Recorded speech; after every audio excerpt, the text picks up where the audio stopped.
You know you need something, you're just not sure what. You've been listening, you're doing the work, but there's still this feeling that you're circling the same place, like you're waiting for the thing that finally moves you. Now, maybe you've thought about working with me one on one. Maybe something's held you back, the timing, the money, or you're just not sure you're ready yet. I get that. And I want you to know there's still a place for you. I built a resource for exactly this moment, guided meditations for when the waves hit and you just need to breathe, workbooks to help you get out of your head and onto the page, ebooks on what near death experiences tell us about the people we've lost and whether they're really gone, a full course for widows and widowers who are ready to find their way back to living, and a full course for the evidence of the afterlife. And all of it is available for pay what you want. Nobody gets turned away because of money. I think these resources are valuable, but I don't want to hold them back because you don't have the money to pay for them. You don't have to wait until you're ready for coaching. The next step might be a lot smaller than you think. To find out, go to grieftogrowth.com/store. That's grief, the numeral 2, growth.com/store, and check out the resources I made for you. Close your eyes and imagine. What if the things in life that cause us the greatest pain, the things that bring us grief, are challenges? Challenges designed to help us grow, to ultimately become what we were always meant to be. We feel like we've been buried, but what if, like a seed, we've been planted? And having been planted, we grow to become a mighty tree. Now, open your eyes. Open your eyes to this way of viewing life. Come with me as we explore your true, infinite, eternal nature. This is Grief to Growth, and I am your host, Brian Smith. Hey there, everyone. Welcome back to Grief to Growth. I'm Brian Smith, and whether this is your first time here or you've been walking this road with me for a while, I'm glad you're here. This show is about making sense of life, especially when life doesn't make sense. We talk about grief, loss, and the questions that keep us up at night. Who are we? Where do we go when we die? And is it possible that the people we've lost are closer than we think? I bring guests on to help illuminate the path, no matter how dark it feels. My guest today is Maya Tiwari, and she carries a kind of wisdom that doesn't come from a classroom, it comes from survival. Maya is a spiritual teacher, a humanitarian, and a pioneer who brought Ayurveda to North America before most of us had ever heard the word. But underneath the titles is a woman who once stared down a death sentence, walked away from a monastic life that no longer fit, and rebuilt herself around a single idea that there is power inside us, older than our wounds, older than our fear, and it's waiting to be reclaimed. She calls that power Shakti. In this conversation, we're going to explore what it means to stop identifying with the body and start remembering who we really are. Now, Maya has a new book out called I Am Shakti, and it isn't a gentle wellness read. It's a manifesto. It's a plea for women to reclaim a feminine power that she says has been trampled and demoralized for 2,000 years. And it's a challenge for men to step out of toxic masculinity and into something she calls the divine masculine. We'll talk about earth intelligence, about the bond between all living things, and about why she believes that the healing of the whole world depends on restoring a balance most of us didn't even know we'd lost. So this one's for you if you've ever felt like the world has knocked the power right out of you. If you've been carrying loss or fear or the quiet sense that you've forgotten something essential about your own nature. Maya would tell you it's still there. It always was. And if you want to continue this conversation after the episode, head over to grieftogrowth.substack.com. You'll find an article there about today's discussion where you can comment and connect with me and other listeners. So with that, let's get started and welcome Maya Tiwari. Brian, it is such a joy to be on with your show, and thank you. I love the name of your show, Grief to Growth. It's a very powerful name, actually, because we find ourselves as a humanity in a state of grief, whether or not we know it. There's just been so much unfolding so quickly, and yet not fast enough. And I'd love to talk about Shakti, which is the feminine primordial power. I'd love to talk about the masculine primordial power as well, in Sanskrit called Shiva. But in different traditions over millennia, it has been called many things. But we know that divine feminine, divine masculine, it's key to the kind of balance that we must establish, especially today in this time riven with disasters conflicts, corruption, and all the things that we're facing. And I think one of the most important thing that I would love to address today, apart from our individual power and being intact, is to acknowledge there is a new time that has rolled around in the eons of time, a new cycle Hmm. where we're entering what we call the new earth. And what that really means. So much of the mainstream is ignoring this completely, from lack of understanding, from our governance and frontrunners, political frontrunners not knowing how to tell the complete public that they've been lying for trillions of years, Yes, yes. and and you know, trying to save face and everything else. But this is a pivotal time. So having this conversation about our identity in terms of humanity, in terms of feminine masculinity, I think is critical.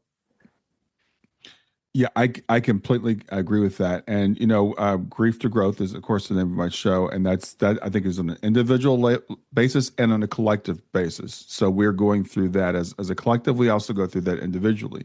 And I know you've had quite a journey to get to where you are. We don't have time to go through all that today, but just give people a sense of what your background is. Yes, thank you. I was born in a Hindu family, but we had been exported since my grandparents' time with the British to the colonized British Guyana. Mm, Um, it, and So life for me grew up, it was an anomaly in terms of tradition, in terms of uh, melding the colonized way of living with the Indian or Hindu way of living. But basically, at a very early age, I came to New York to study, built a fashion career. Very quickly, actually, at a very, very young age, became very well known in the fashion industry. And by the time I turned 18, I was diagnosed with ovarian cancer. mm, And and so life had started very early for me, and it had actually diverted very early as well. yeah. So, having spent 5 years with the conventional protocols of surgery, chemotherapy, radiation, whatever, I was given a death sentence, really, 6 months to live. And I took time away from the medical system because I realized that I had reached a dead end. They had tried everything they possibly could. They were wonderful. They were quite invested in my care.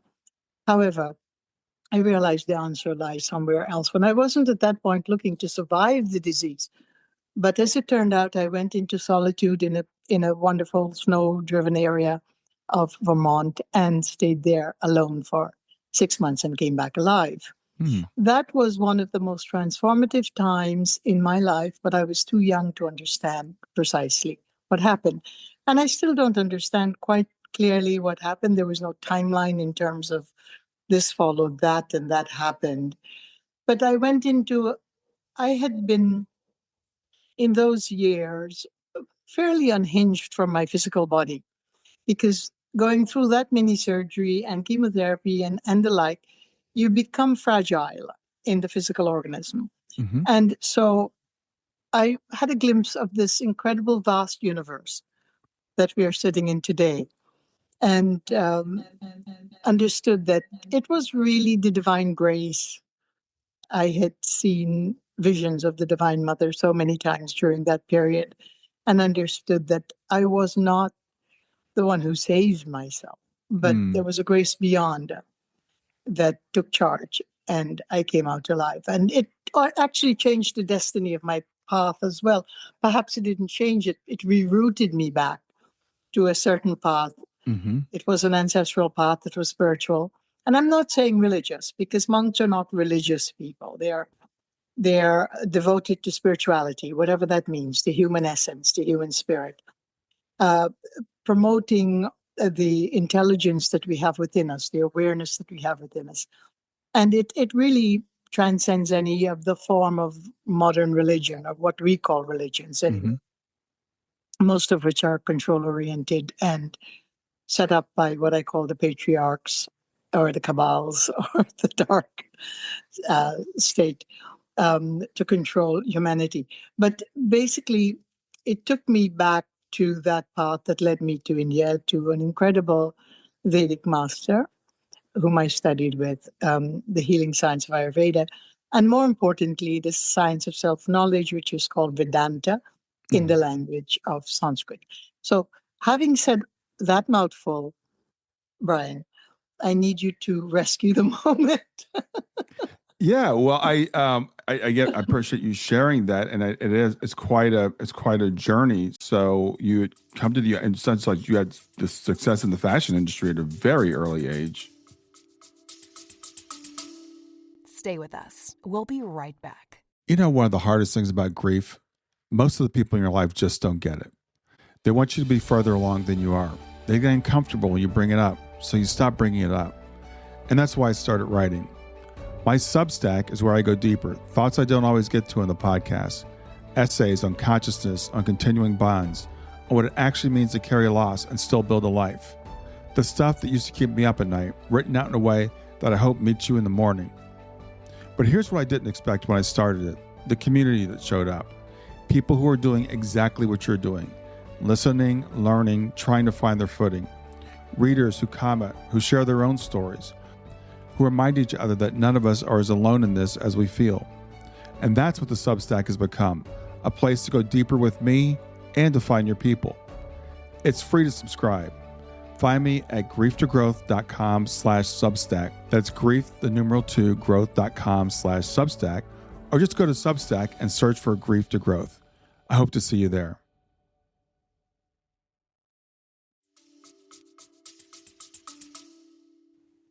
Yes, that was fiending a lot of things, actually, my age, my skills. But I had a sense of myself at a very early age. Mm-hmm. The things I was capable of doing, the things I was enthusiastic about trying out in life. And that's always a good thing. When we pretend we know something before we know it, we become students of that knowledge and we then end up knowing it. Mm-hmm. So you became a Vedic monk, but then at some point, yes, at some point in my study about 30 years ago, I took the vows of a sannyasin, which is a Vedic monk. Mm-hmm. Walked it for 25 or so years. And then I was not unhappy in the path. I was dedicated to the path. Mm-hmm. I was dedicated to the continued studies of Vedas and self-knowledge, dedicated to service, to servicing others, Sure. which has been really the call of my life since I survived cancer at 22. But something was amiss. And I decided to drop the ropes, not my pursuit of the inner awareness, but the robes itself. Mm-hmm. Because it symbolized so much of what is commercial today. So much of what is a product, so much of what is a product of ourselves and a product we'd like to become. And I am not going to speak ill of the tradition. It's phenomenal, and it has given me so much wisdom, for which I'm forever grateful. But I also felt my femininity locked down in a certain way. Not that if I were married, it would be expressed in the best of ways, and not in that sense, but in the divine primordial sense of walking the journey in a woman's body. And even though I had lost my womb at the early age from cancer and all of that, I still wanted to express the maternal aspect of our living, because in the world that we have built over so many eons, it has become more and more patriarchal, more and more control-oriented. Not only where the divine feminine has been stripped from the terrain of earth, but the divine masculine as well has been stripped from the male contingency. Yeah. Our roles have completely morphed into the useless service of the inane governance of who we are. And I speak with passion, Brian, because we are entering what is called the new world. We cannot step into that threshold with the old mentality. Yeah. Yeah, it's really interesting talking to someone from a different culture, religion, because I was raised in Christianity, here in the U.S., and it's obviously a very patriarchal society that we live in. The religion, we actually got rid of the divine feminine. We just said there's a Father, Son, and Holy Spirit. And, we're like, what happened to the mother of this thing? So I knew that was in Christianity. I didn't realize. Yeah, the mother came from the rib of Adam, I think. Yeah, it's just like women are just like an afterthought in that tradition. So it's really interesting, and we can look around the world right now, and not even getting political. We can just say there's something very wrong. The energy is just off, and I think it is the fact that the divine, feminine and masculine have both been trampled for this toxic masculinity. The toxic masculinity, and what is incredible is humanity is drowning in the information. The collective field is loud right now, right? So the nervous system of humanity is being tested and overstimulated. More and more, there's going to be series of disclosure. What nonsensical disclosure that only keeps us riveted with pain and angst and anxiety. And I think, first off, in order for us to understand the frequency, the vibration of what you and I are talking about, not just the words, we've got to be able to come to terms with the fact that we are closing down the mainstream media to the most extent, because basically we are being kept distracted, and that distraction is not going to serve us at all. We lack coherence. And what I mean by coherence is that quiet space inside the self where we can tell what truth is and what truth is not. Yeah. Not to be barraged by the overwhelming, and Christianity is beautiful. If we go back to the original Christos, the Christi, the crystalline, exquisite thing that's unfolding today. Mm-hmm. We have more Christ energy in the universe today, in the new earth, than we have probably ever had on earth. It's not about the second coming of Christ or that notion, although we can play into that notion. Mm-hmm. It's a limiting notion. But it is, in fact, what is reformatting. It is the crystalline energy that is reformatting our very cellular tissue, our bio bodies and mind. And so it's never been about the religion. Religions were formatted like governments were formatted, social, political, religiosity, in order to have yet another arm of control over humanity. Yeah. So we are just incredible spiritual beings. Mm-hmm. Whatever nomenclature was given to us, we are spiritual beings. And if we need to get past the old system, we need to already forsake it. We need to forsake and forgive, not be in a state of angst and rebellion and reaction. We're not going to win a war by reacting with angst and anxiety, and you've lied to us for 3,000 million years. That's not going to help. Okay, we swallow the truth. But we have a great gift that is awaiting us, Brian. Mm-hmm. The gift of sentiency, the gift of reclaiming our awareness as human beings, the gift of knowing that we were never this locked down, manipulated, preyed upon creature. Yeah. We are an amazing consciousness. It's very, very interesting. We're having this conversation right now because in my experience recently, I've been having so many people from different spiritual backgrounds saying there's something happening. There's something coming. There's a shift coming in humanity, and you're confirming for me what I've heard from other people, that there's kind of an awakening coming. But I love what you're saying. It's like we're not here to fight fire with fire. We're not to be angry about the past and to get locked into, even in fact right now, even with the quote disclosure, it's just another distraction. Like the Epstein files, and everybody's talking about the Epstein files here, and it's like that's not important. Let's look at the underground of Israel and what was just excavated and which is not in the news. The darkness, the deep darkness, the stargates that have been manipulated and taken over, that has now been restored to it. There's been a magnificent amount of magnanimous work being done around the planet with the great central sun, with the solar storms that we are about to receive. All of it is recalibrating the human cellular body, and if we just stop for a moment, if we just cut free from the daily routine of the fears, and we've got to do this, and we've got to accomplish this, and all of the stuff we've been taught to do and to be. We're not becoming anything. We've always been that central intelligence, that the intelligence that the earth has. Um, we have so much to celebrate. And at the same time, we have so much to look forward to, but we've got to do the deep inner work. And this is the juncture. And thank you for allowing me to speak to this, Brian, because it seemed like we are all avoiding it in the mainstream, and we cannot avoid it. Even the most brilliant people are saying, well, it's a theory. And no, it's not a theory. It's a happening. It's a happening right now, where our ability to stay grounded and compassionate and sovereign while the world changes in visible and invisible way is the key to where we are right now. We have got to retain that. We've got to take it back. Yeah, absolutely. 100%. I totally agree with that. So for people that don't understand what the divine, well, let's talk about the divine feminine, because I know you said you didn't want to just talk about that, but a lot of us don't even know there is a divine feminine. Well, all we know is this masculine energy that we've been just inundated with. So let's talk about what Shakti actually is. Shakti is the primordial force that gives birth to the entire universe, the world, the manifesting energies, both at the level of manifesting an entire universe and then dissolving the entire universe.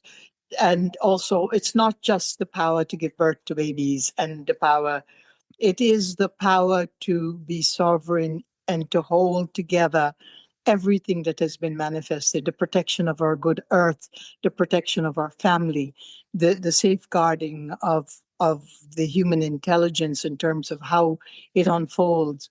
Shakti is vast.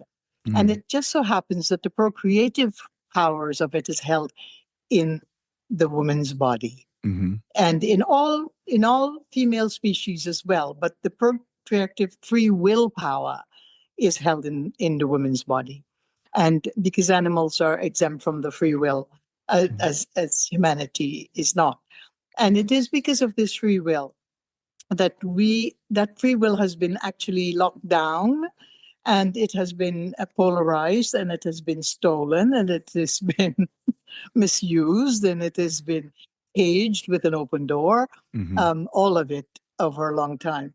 So I think one of the first bases of understanding what has happened to us is, yes, we can mourn for a short while that all of this critical divesting of our own energies has happened, the deterioration of it, the stamp down of it. But we don't have too much time to mourn either right now. But we can jump to this incredible terrain of forgiveness. Yeah. Because as soon as we can jump to forgiveness, we are free. Yeah. We're free of the past. We're free of who did what, when, where, and how long. 26,000 years was the last elliptical cycle, by the way. The last great universal eclipse was 25,772 years ago, actually. Oh, wow. So we don't have time to mourn all that, and nor is it necessary. If we can come back to what every basis of every ancient religion, when it was pure, when there was no articulation of power around it, when it was not a commodity, if we can get back to the basic understanding of not only forgiveness, but kindness, I accept, I want to scan my life for everything that is unkind, everything that I have been unkind to myself. All the pressures that we live under, that's total unkindness to ourselves, Brian. Yeah. The pressure of having to live a certain way, of having to earn a certain amount of money, of having to live in a certain neighborhood, of having to buy a certain shoes for our children, of having to keep up with the keep up with the keep up. That's total unkindness. It's brutal. It's riven with pain. Yes. So if we can begin to quieten all of that need to be and to become inside of us, then we are at a very good starting point of where we can take back our frequency. We've got to get rid of it from the fear, urgency, conflict, survival-based interpretation. All of these things, we've got to strip them, strip the family down to where we have our basic, incredible needs. And please, please, please, it's not about talking about vegetarianism, but we've got to stop murdering the animals and calling it a feast. That I've written about that for centuries now? Centuries in terms of since I survived cancer, my first book, A Life of Balance. What is it? What is it to understand the energies in our own being with the earth? And we have got to, because in protecting Mother Earth, we protect the earth within ourselves, the divine feminine of our own soul. In Yeah. protecting the divine feminine of our own spirit and soul and physical body, which is always failing anyway, then we are also protecting the Shiva, the masculine divine energies. And they begin to step up into that empowerment, because we cannot know about the divine feminine without knowing about the divine masculine. And what is the primordial energy of the divine masculine? It is to hold the field stable. It is to stabilize. It is to give that strength and that power that contain that which is being manifested in light for all, in food for all, in love for all. And so it isn't so impossible. If you listen to all the stories and all the historical facts that we're bringing in today, someone may say, oh my God, this is so complex and this is so complicated, and where are we to start? Well, we've always had a nature to contain unlimited love, unbridled love. It's always been our number one nature. Let's forget the castings of all the religious titles we have borne, all the robes we have worn, all the marriages we have dispensed with.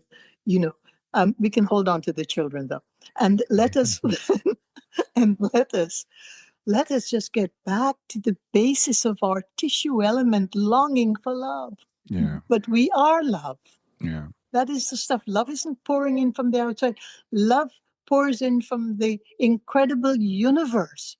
This unlimited amount of love is constantly pouring in from the vast basin of the universe, not just Earth. And we, as a single entity, can take in so much. We can be overwhelmed by the love that comes in. Yeah. And I think something to point out to people when we talk about feminine and masculine, those energies have to be balanced not only in our society, but also within ourselves. That each individual has to have a balance of energy. Absolutely, because we have all of it inside of us. Primordial masculine, primordial feminine. One may be more creative than the other, Right. and it determines our sexuality or gender or whatever. And we've got to get past all this confusion with the children gender as well, and the surgical changing of all of that, because it is just a humongous assault on our young people. But another conversation for that one.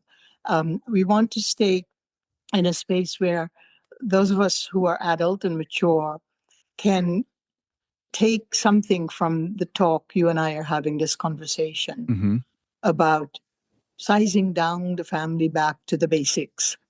What are the basics?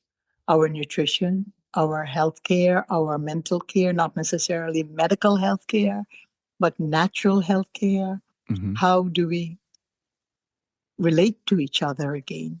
How much kindness are we using in our lives, employing when we have disasters? It's not that the human spirit doesn't know about kindness. When there are disasters, even the neighbors that you never liked in the first place, you rush out to help them if they're struggling because there's a disaster, and we pull together. Well, there is a disaster. It's a great, colossal disaster right now with all governance, with all the way the world has been running. So let us use this time to pull together our energy and help each other by helping our family first. Yeah, absolutely. So we talked about the divine feminine, we talked about the divine masculine, and we've got this situation now where we talk about toxic masculinity. And I love what you said about, like, we don't have time to be angry about this. But I think there's a fear from the people who have been in charge that if we are set free, that we're going to do to them what they've done to us. No. In no original religion, and I keep saying original because I don't even like the word religion. I agree with you. Yeah. I was a robed person. Right. And I'm saying this. In all of our spirituality, every tradition, there has never been an eye for an eye and a tooth for a tooth. Never, never, never. And there Mhm. can never be. Yes. We Yeah. will be showing the same kind of love and restraint that we would like done upon us, because none of us are free from mistakes. Yeah. My goodness, I need a whole 100 days to talk about list of my graveyards of mistakes Mm.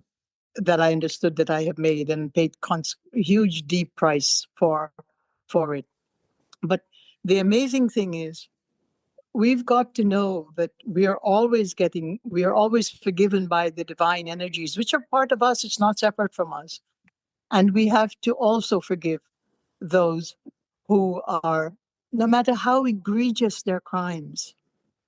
The new earth has a space for rehabilitation. Let me put it that way. Yes. For loving rehabilitation, not caged rehabilitation, Mm-hmm. not the horror of what we call our prison system here, but basically true rehabilitation, or coming back, having the choice to come back into another 3D dimensional world where we can continue to grow at the pace we want to grow. But nothing is being forced here. Yeah. We're being given an opportunity that has never been given in universal time. Yeah. And that is to up our frequency, get into a more fifth dimensional way of being, which is not something new to our organism. We've all had such ancient ancestry. We have been there before. Mm. And we need to understand that we've been there before. This is not brand new. Yeah. Well, let's talk about that. You mentioned 3D, because I know you tell people we need to stop identifying so much with the physical, and of course most of us, I am my body. That's the way we believe. What do you mean by when you say we should stop identifying so much with the physical? Well, we have to take care of it. We have to feed it properly. We have to give it the nourishment that it's calling for. And right now, the nourishment, because of the energies changing into crystalline tissue energy, is going to be a lot lighter. Mm. Fresh foods and fruits and vegetables and so on, rather than heavy. So yes, we must take care of the body in the sense of it is a temple. It's a Yes. temple without which we can't express our consciousness. So what good is consciousness if we don't have a body to express it? Of Yes. course, it is the overriding consciousness of everything, and we don't need a body. But while we have a body, we need to take care of it. But the body can also be an entrapment. It can be an obsession. It can be I must look this way, I must lose this weight, I must. No, we've got to energize it. We've got to do the pranic work. We've got to breathe properly. We've got to know when to sit back and be quiet, whether we call it meditation or contemplation. We have to know that our intuition is always at work, because it's the motor that's being driven by the consciousness itself. Mm. We don't need the middleman or governments or frontmen in religion or politics or society to give us what we already have within us, which is direct access to our intuition, direct access to what is sacred, direct access to our consciousness. Yeah. And that is what we're reclaiming today in Italy. So yes, the body is important. The balance between body and spirit is very important, to understand that we're not exempt from spirit. We are spirit, but we have to care for the body too. Yeah, and what you just said about we have direct access really resonates with me also, because that's what I see religion, a lot of religions have done. They've come and they've interjected themselves between us and the divine. And then we've got a lot of people that look at the government as the divine. They look to the government as kind of a type of God. And the thing, I was just talking with someone recently, was telling me that she's getting visions of what's going to happen, and the governments are going to try to scare us, use fear to get us to go to really rely on them even more. And this message of empowerment, of freedom, of going directly to the divine, as a former Christian, this is Jesus' message. I mean, Jesus was like, you go directly to the source. You don't have to go through religion or through other men. Absolutely. If we look at all of the ancient scriptures, and that, we don't have all the body of the work available to us in any religion, Hinduism, Christianity, Judaism, whatever. It's always about the direct relationship Mm-hmm. to creator. We call it, let's say, prime source. Hmm. We're not talking about anybody's religion. We're talking about prime source. We all Right. have access to it, complete and incredible access. And what the government will try to do, because they're on shaky grounds, they have nothing to grasp at. They have been light body energies helping to restore Earth and get rid of all of the maniacal, destructive forces for quite the last 5 years, actually, Mm. while we've been asleep. And we need to understand that, yes, they're going to fake an alien invasion, Hmm. and they're going to do it through a holographic way to scare the entire public. But guess what? The fleets are already here. They're behind the clouds. There's trillions of fleets waiting to Mm. show themselves. And these guys are the governments, that is, are all kind of shaking their heads. Look, they have lost the battle. Now they need to make a clear and prescient exit in the most humble possible posture that Yeah. they can take, and ask for the forgiveness and start the rehabilitation while we get on with what we must do as humanity on Yeah. the new earth. Yeah, it's interesting. I was been listening again to a lot of people talking about this, and there is fear being raised in people because you're saying, there are demonic forces there? There's dark forces. And there are forces that oppose the light, if you want to put it that way. But there's so many more of us. There's so many more people who want the same things. We want peace, we want harmony, we want health, we want nutrition. We want those things, and our power is much greater than their power is. Imagine that and I don't like the word extraterrestrial or alien. These are all families from different the stars of Pleiades and Sirius and Andromeda and Arcturian. I mean, we have so many star systems that have always been witnessing Earth, by the way, and we never knew that. Hmm. But if one of these amazing ancient beyond ancestry family came down to Earth and saw how much humanity goes out and have coffee and laugh and play football and enjoy and family outing and picnic amid the corruption, Yeah. amid the devastating darkness that has been underneath our feet, over our heads, shrouding our souls. And yet we have been doing this now. We have much less destructive forces because they've been clearing out, Mm. they've been cleaned out. So now we don't have to worry anymore, because the time to worry we already went through. I- We were already inundated with these forces while we were busy playing football and tennis. And so now the forces have been practically cleared out. They're trying to retain a certain amount of stability. They can't, they no longer can.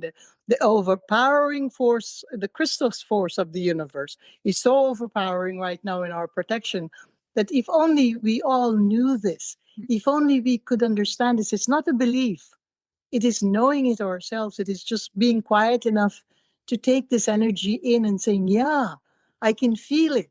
Not Mm. believe what I'm saying, not believe what you're saying, Brian, not believe anything about our conversation. They're only words. But we have a way, the direct way of having this frequency seep into ourselves in every quiet moment. And every time we decide that we're going to go to sleep and we have an intention to see what is behind the sleep, we have way much less dross now to deal with, now that our incredible family of light have been clearing all of it out of our way. Yeah. I just got goosebumps when you The, said that. we don't fear what? The time for fearing is over. We went through it. Yeah. We went through it unbeknownst that they were crawling out of the sewage system. They were crawling out from under the ocean. They were crawling out from all the bunkers of the elites and the wealthy and the what. And hey, we are way beyond left and right and blue and red and green and whatever our political party color is. They've Mm. all been involved in this. Yes, yes, yes. I love what you just said. It's so profound, and that goes to, when I started after I lost my daughter, I found some things that really helped me, and one was gratitude practice. And by doing that, I can focus on what's going right. And it's really easy to turn on the news and see everything that's going wrong and to get caught up in fear. But I was telling someone the other day, people are living longer. We are making great advances with health, in our country. Even the wars that we've got going on, at least now people are realizing they're wrong.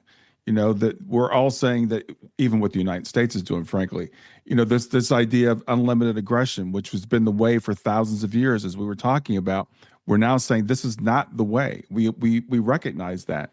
So we are waking up, I think, as a humanity. But we need to not only wake up to the reality outside of us, surrounding us, but the reality inside of us. Exactly. This reality that I am full consciousness. I am complete love. I have the same amount of love as the Christ has in himself. I am absolutely the devout. Even Buddha was a Pleiadian, by the way, before his word, but never mind that. I don't want to throw the audience off into complete whatever. Look, for millennia, we have waited until the government gave us the say-so to say something, to think something, to know something. That time is done. It is cremated. It is finished. It is beyond ashes. We now have the absolute, not we always had that birthright, but the absolute authority right now in our own sovereignty to know, to think, to see what truly is.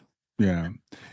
As you said that, you have the love of Christ, you individually, that in Christianity would be called blasphemy. In fact, that's the reason why they killed Jesus, because they said he was taking on this role. I mean, Jesus was very bold about saying that, he even quoted a scripture says, ye are gods. He said, it says in your own scripture, ye are gods. And that's when they said, we have to stone this man. And we were talking about like some of the gospels that we haven't received. One of the most amazing gospels is called the Gospel of Thomas. It wasn't included in the Christian Bible. And when you read the Gospel of Thomas, it's amazing. I mean, it's truly, and people that haven't read it, read it. It will resonate with you. And that is why we have got to chuck the whole thing, kit and caboodle. Yeah. We've got to chuck it, but we're not chucking it. We're not chucking ourselves. We're reclaiming our own full consciousness by chucking what has been false, what has been semi-truth, what has had some tinge of truth to it. What is, because always in this kind of governance, there has been some little truth amidst a barrel of lies. Yes, exactly. Right? So it's a strategy. We've just got to put it past us. We've got to laugh at it. We have to do a country song about it, Yeah. and then take it to Nashville and make it famous or whatever. We just have to sing our way through this, because the misery has already been done. We've already faced it. We've already lived it. We've already grieved it. And we did it in such a way that we didn't even know we were living through the misery. As I said, we played tennis, we went swimming, we had picnics, we walked barefoot on the grass. Yeah, that is such a brilliant observation. I love that you said if aliens came here and you look, and we think about. I just got back. I was telling you before we started from a 10-day vacation. We went to the beach. So while we're all saying that everything's falling apart, we're watching football and we're going to the beach and we're having high school graduations and we're living. I mean, we are such resilient beings. We're that totally can do these. resilient. Yes. And so now it's the good time. Yeah. Now forget about, look, we've had galactic forces clearing out the dross for us, the humongous depravity of it. And I hope we never hear all of it, really. Because basically it was so depraved. Yeah. What has been cleared out from the stargates, so many 12 stargates that were locked down with the whole AI technology. We've had more amazing technology from what we call extraterrestrial alive and being used here in on Earth than was ever declared. They show us this old Orion thing that looked like a bathtub that's having a panic attack going to the moon when there has been so many what is called commute back and forth to the moon in the most advanced vehicles. Okay. So we don't care to know any. I mean, we really don't need the details. Yeah. Honestly, we don't need the details. We just need these clowns to step down, do a humble bow and exit from the field. And humanity no longer needs them to reclaim its essence. or its divinity. Yeah, and again, I want to really emphasize that point, because there is this idea of retribution, and what you did to me, I'm going to do to you, and that's the mentality that got us to where we are. And so once we step into the mentality that you and I are talking about, the need for retribution, the need to get back, it's gone. We don't need that. That's the old energy. That's not what we're So talking about. one thing that works, that I've noticed worked with the students and stuff that I've had over the years, and now Hmm. not so many, how much of your energy do you want to use up Yeah, yeah, in a negative way? right. And do you have the luxury of that much energy that you're going to miss your chance to elevate your vibration and frequency into the new earth that has everything for free: your food, your earth, your beauty, your love, total sufficiency, no scarcity in the Hmm. new earth, no disease in the new earth, because we've had these med beds and the technology on earth for such a long time, but never given to you to use to heal your cancer, to heal your your your your your brain tumor, to heal your lungs failing, to heal any of these things. And Hmm. we've had the technology. So how much of our own coherence, inner coherence and frequency, do we want to give up to this negative retaliation? Yeah. Because, okay, if you make a conscious choice that I'm going to give up X percentage of myself so that I can get back at these clowns, great.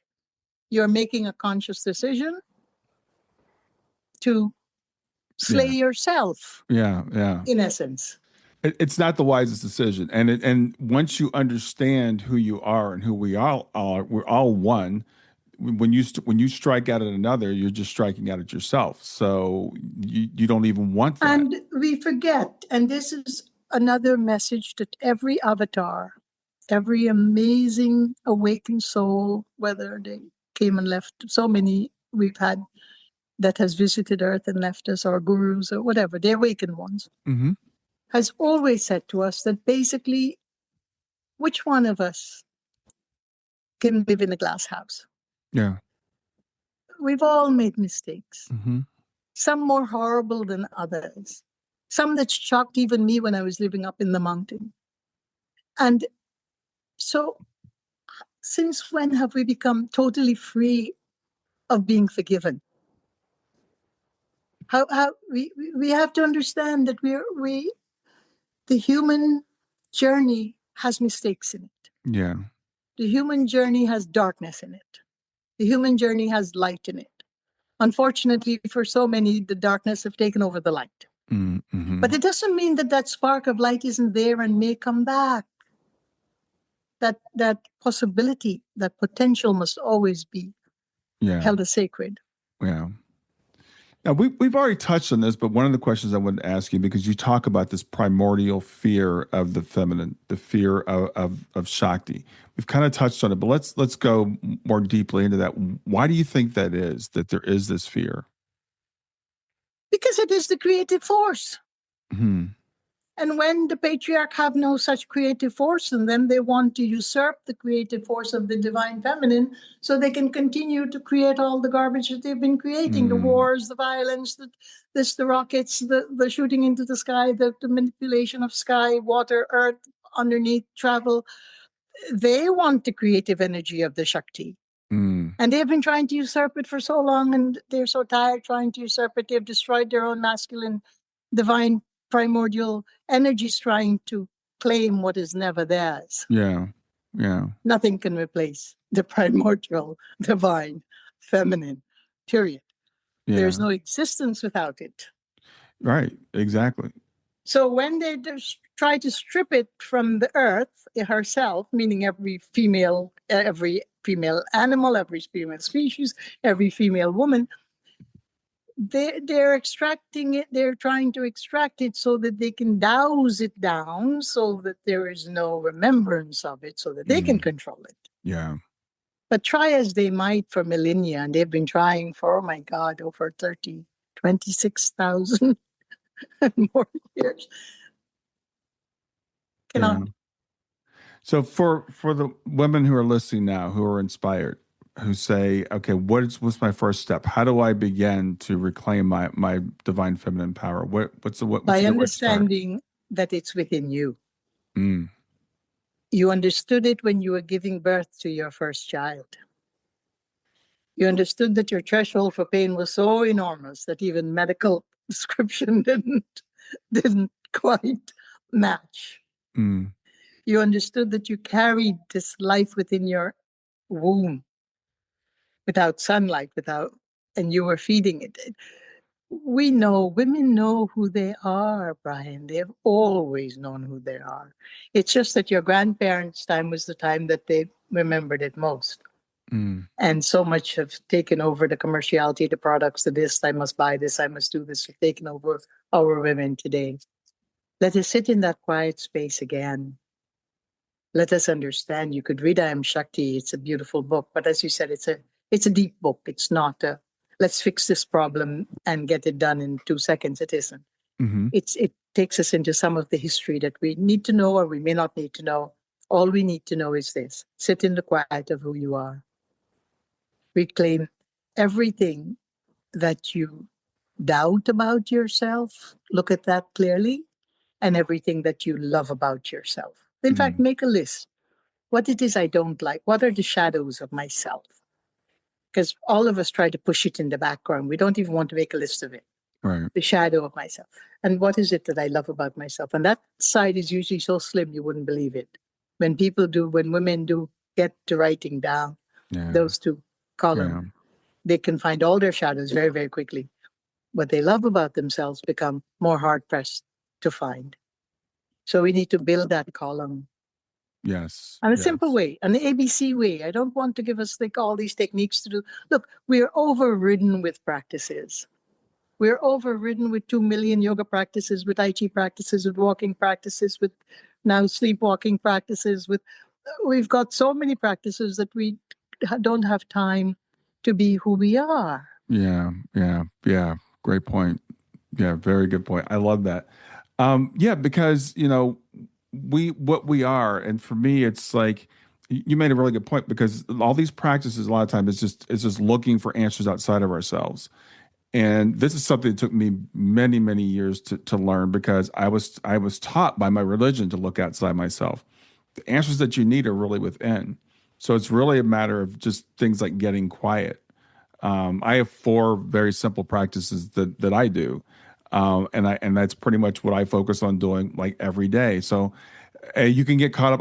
You can get caught up with, oh, which type of meditation should I do? Which type of breathing exercise should I do?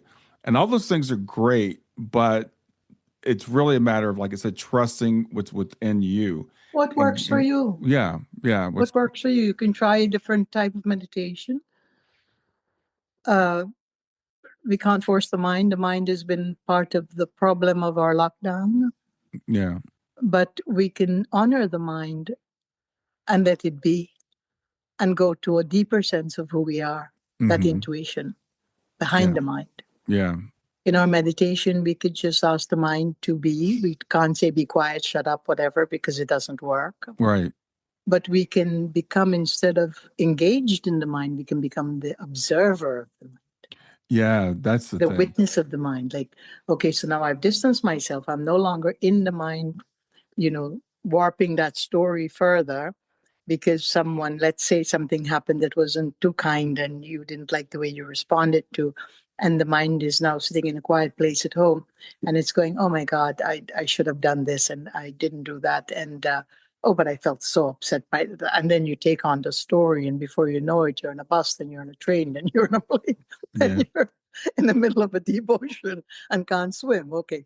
So basically, we, that's taking on the mind. And hmm when I say observe the mind, we have something so beautiful, it's called a conscience.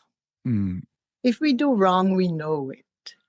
We may kind of sneak around it, but somehow in a quiet moment, it comes back. hmm I'm not so proud of what just happened. I'm not so proud of myself in that situation. So rather than recriminate yourself, what you do is you sit with it. You kind of replay the situation. You're observing it like a movie screen. And you take a deep breath and go, next time, I will do better Yeah, exactly. next time. I know that I shouldn't have lost my cool or my temper or my patience. And instead, I should have just let it be the other person's reality and leave it be there, not take it on. There's so many things we do. And in the quiet moment of looking, we begin to observe it and we are at peace with it. But if you take it on and you're blaming that person still and you make it into an operetta, then it's another. It's not resolving anything. So there's Yeah. a difference between taking the mind on and observing it. Yes. Become the observer. Yes. Always. Yeah, that is, I think, one of the keys is again, it's understanding who we are. It's knowing who we are, knowing we are not our bodies, we are not our thoughts, we are not even our mind. We are the observer, we are the consciousness that can step outside of that. And that separation allows you to do things like you said, instead of beating myself up for something that I did, I say, "Oh, I could have done better. Next time I will do better," and we let it go. And I'm looking at your background of your studio and I see this beautiful Christ Yeah. and this beautiful Buddha sitting on the top and this amazing picture of your daughter, I believe. It is my daughter. Mm-hmm. Did you say you lost a family member? My somewhere? daughter, yeah, she passed away 11 years ago. Oh, I'm so sorry. I thought I heard that and I Yeah, wasn't thank sure. you. Uh-huh. But Okay, yeah, Brian. the Christ figure is really interesting because again, I was raised in the Christian background, and I have all these Buddhas, and I've got some Hindu figurines that my daughter's given me because she knows I know I love stuff like that.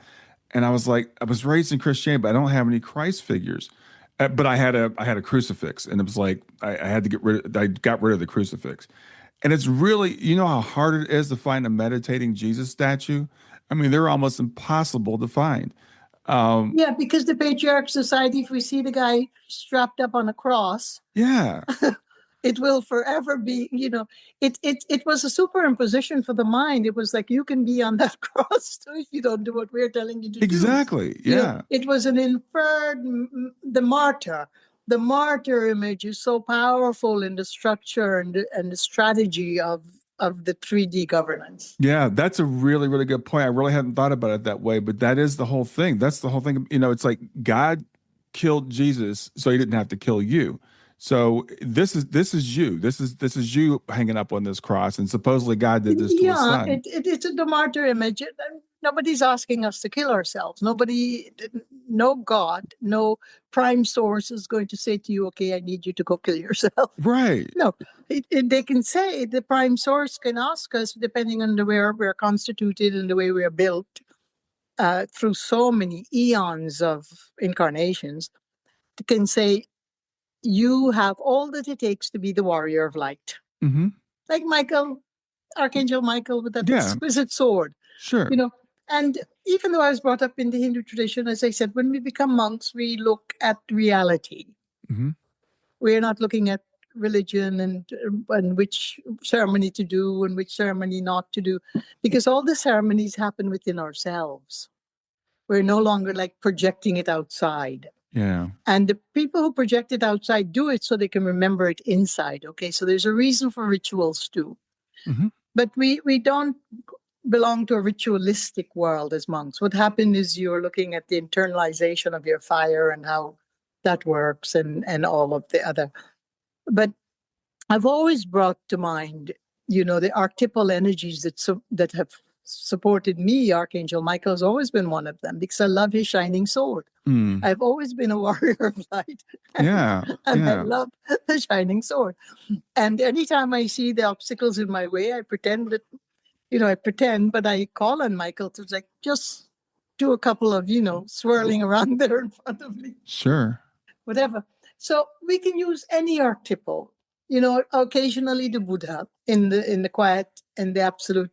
Occasionally, a wonderful Vedic saint who had such quietude. Okay, Ramana Maharishi, for instance. Mm-hmm. So whatever archetype worked for us, Mm-hmm. our Mm-hmm. mind is vast.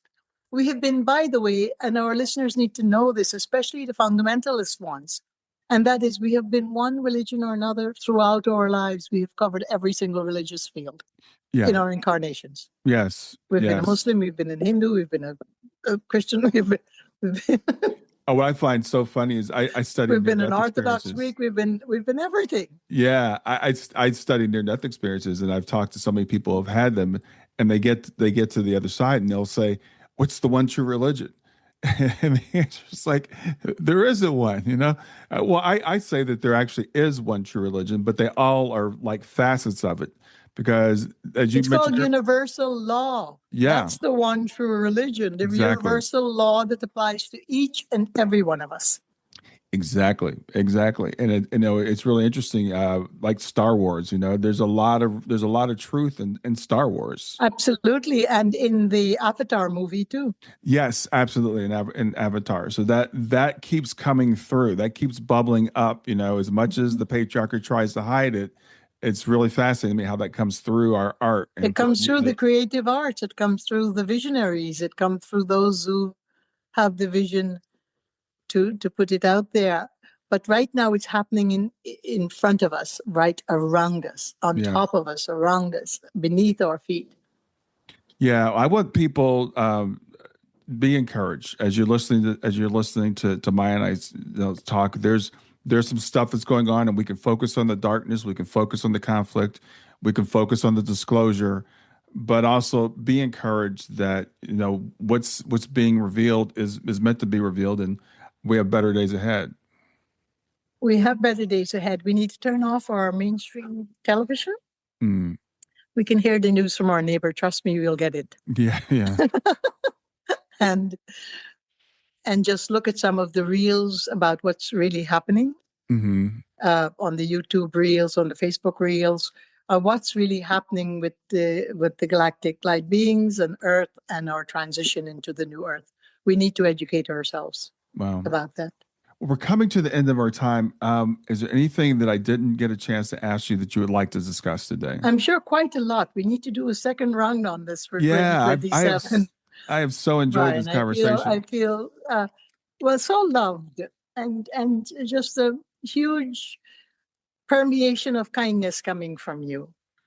Well, I feel the same from you, and I appreciate you being here and doing this at this time. And it's interesting. You said you left the being a monk to come back out into the world and to share this with us, and you're much needed at this time. Thank you. Yeah. Thank you, my friend. All right. Well, enjoy the rest of your day. You too. It was really an honor to be with you, Brian. Thank you. Hi there. I'm really excited to tell you about my latest ebook. It's 4 lessons that you can learn from the near-death experience without going through all the trouble of dying to learn them. I've been studying NDEs for several years now. I am completely convinced that not only are they 100% real, but that there's some very universal wisdom that we can get from the near-death experience.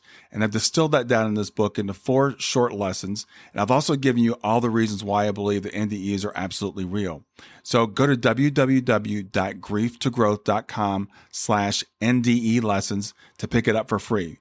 www.grief2growth.com/NDE lessons. I hope you enjoy it.